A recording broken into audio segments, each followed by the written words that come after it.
जिन बेटियों ने ओलंपिक जैसे प्रतिष्ठित खेलों में पदक जीतकर देश का मान बढ़ाया हो, जिन्होंने अपने जज्बे, जुनून और हुनर से कुश्ती में सबको पछाड़ा हो, जब वे ही यौन उत्पीड़न की बात कर रही हों तो आवश्यक हो जाता है कि सभ्य समाज उनकी आवाज को तत्परता से सुने। नमस्कार, मेरा नाम है मनीष भारती। आप देख रहे हैं संस्कृति आईएएस यूट्यूब चैनल। आज हम खेलों में हो रहे यौन उत्पीड़न पर चर्चा करेंगे, साथ ही देखेंगे कि कार्यस्थल पर हो रहे यौन उत्पीड़न को कैसे रोका जा सकता है। उससे पहले आपके लिए एक जरूरी सूचना है। संस्कृति आईएएस एक नया फाउंडेशन बैच लेकर के आई है और यह बैच जो है इसी महीने के 23 जनवरी से इसकी शुरुआत होनी है। वक्त रखा गया है दोपहर के 3 बजे, यानी कि ये दोनों बात आपको नोट कर लेना है।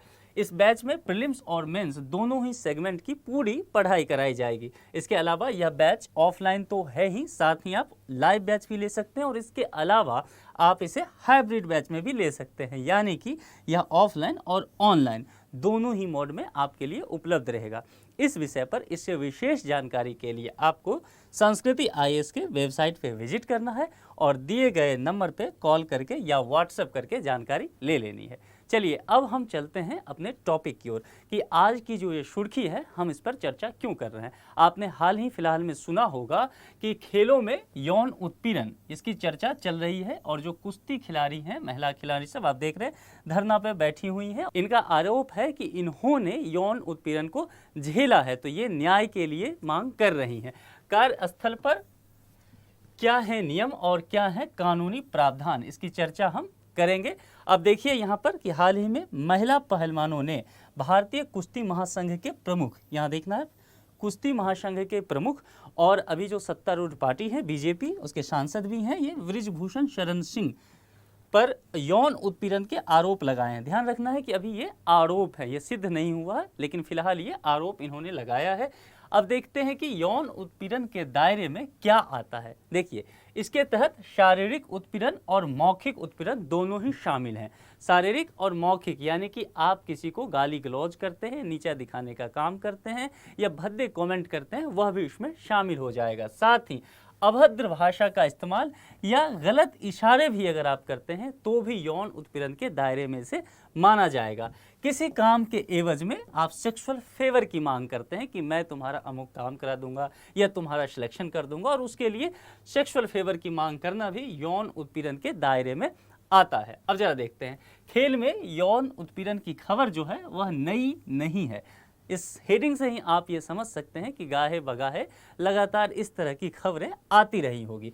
देखते हैं कुछ घटनाक्रम को। देखिए, पिछले साल ही एक भारतीय साइकिलिस्ट ने भारतीय खेल प्राधिकरण साई, अब जानते हैं भारतीय खेल प्राधिकरण साई को, यौन उत्पीड़न की शिकायत की थी। ठीक है, हरियाणा के खेल राज्य मंत्री, अभी हाल ही में आपने ये देखा होगा, हरियाणा के खेल राज्य मंत्री हैं और पूर्व हॉकी खिलाड़ी भी हैं, संदीप सिंह पर छेड़छाड़ का आरोप लगाया गया है। ठीक है, इंडियन एक्सप्रेस अखबार ने एक रिपोर्ट छापी थी और उस रिपोर्ट के अनुसार यह बताया गया था कि पिछले 10 सालों में साई के समक्ष यौन उत्पीड़न की 45 शिकायतें आई थी और इस 45 शिकायत में से 29 शिकायत तो सिर्फ और सिर्फ कोच के खिलाफ था। यानी कि आप देख रहे होंगे कि एक बड़ा जो यौन उत्पीड़न का मामला है उसमें आरोपी जो है कोच है। तो इस बात को भी शाई को अब ध्यान रखना होगा।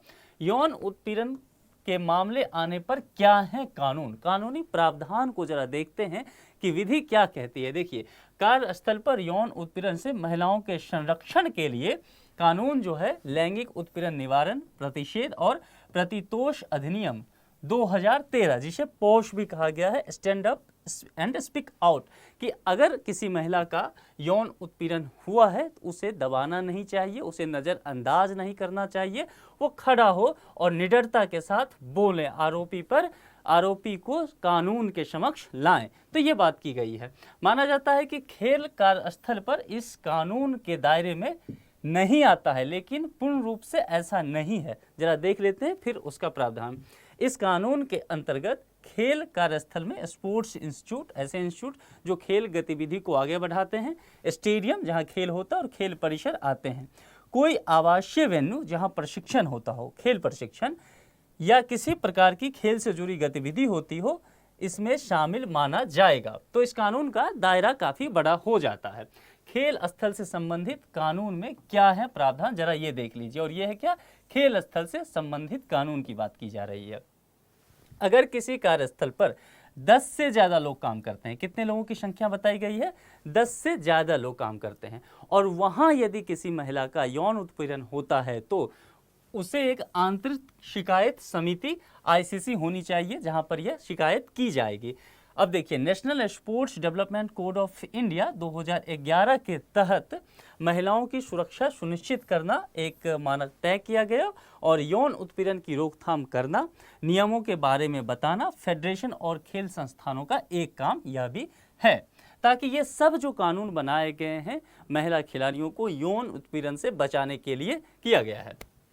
देखिए, वहीं ऐसे क्षेत्र जहां 10 से कम महिलाएं काम करती हैं या असंगठित क्षेत्र में जो महिलाएं हैं उनके लिए जरा देख लीजिए, जिला स्तर पर बनी एक स्थानीय समिति में वो अपनी शिकायत दर्ज करा सकती हैं। इसके अलावा महिलाएं समिति के समक्ष 3 महीने के भीतर शिकायत दर्ज कर सकती हैं। ध्यान रखना है, यदि 3 महीने के बाद महिला शिकायत दर्ज करती है तो समिति के समक्ष उन्हें जायज कारण देना पड़ेगा कि आखिर उन्हें शिकायत दर्ज करने में विलंब क्यों हुआ। ठीक है, अगर दफ्तर, अब जहां शिकायत किया गया है वह दफ्तर कानूनी कार्रवाई नहीं करता है तो उस दफ्तर पर 50,000 जुर्माने तक का भी प्रावधान किया गया है।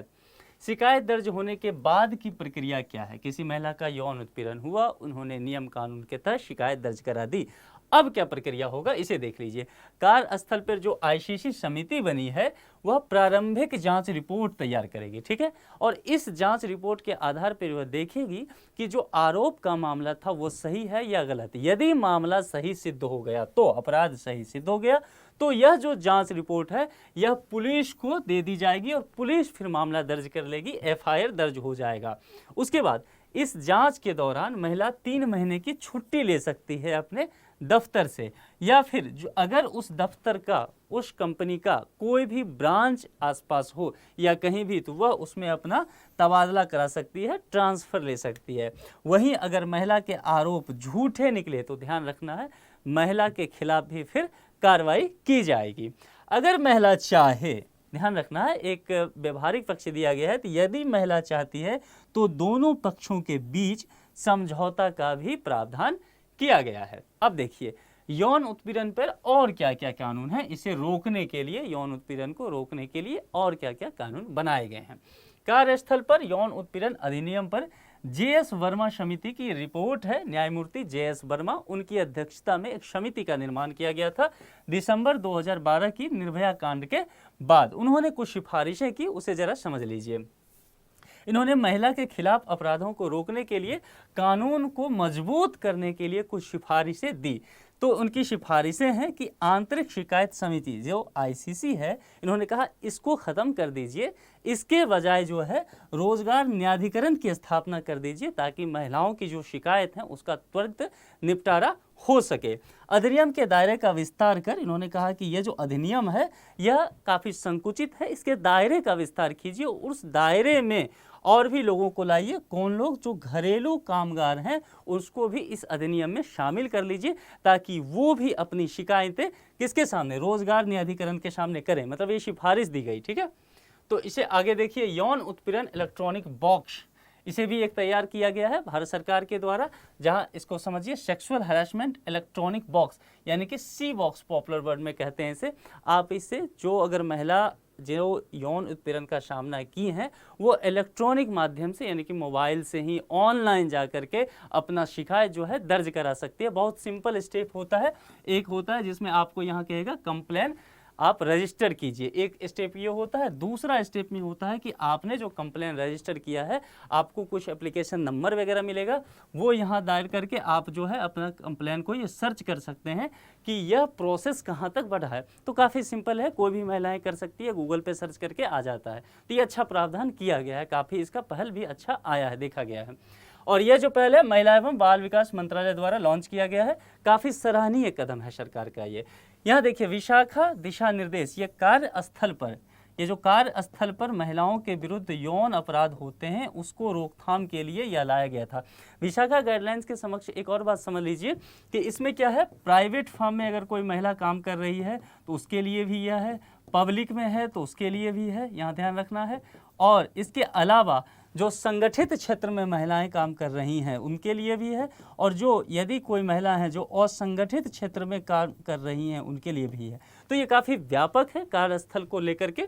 देखिए 1997 में विशाखा बनाम राजस्थान राज्य मामले में सर्वोच्च न्यायालय द्वारा कुछ दिशा निर्देश दिया गया कार्यस्थल पर महिलाओं के खिलाफ यौन उत्पीड़न को रोकने के लिए, और उसमें कहा गया ऐसा कोई भी अप्रिय हाव भाव, वहाँ काम करने वाले लोगों के कोई भी अप्रिय हाव भाव हो, मान लीजिए टच करना, आप देखते होंगे कि काम करते करते महिलाओं को किसी गलत तरीके से छूना या उनको इशारा करना, तो ये हाव भाव हो गया, व्यवहार हो गया, या शब्द उकसाने वाले शब्द जैसे होते हैं, या कोई पहल जो यौन प्रकृति को की हो उसे यौन उत्पीड़न के तहत माना जाएगा। तो देखिए इसमें क्या हुआ, काफ़ी दायरा बढ़ा दिया गया और ये इसका एक फ़ायदा हुआ है।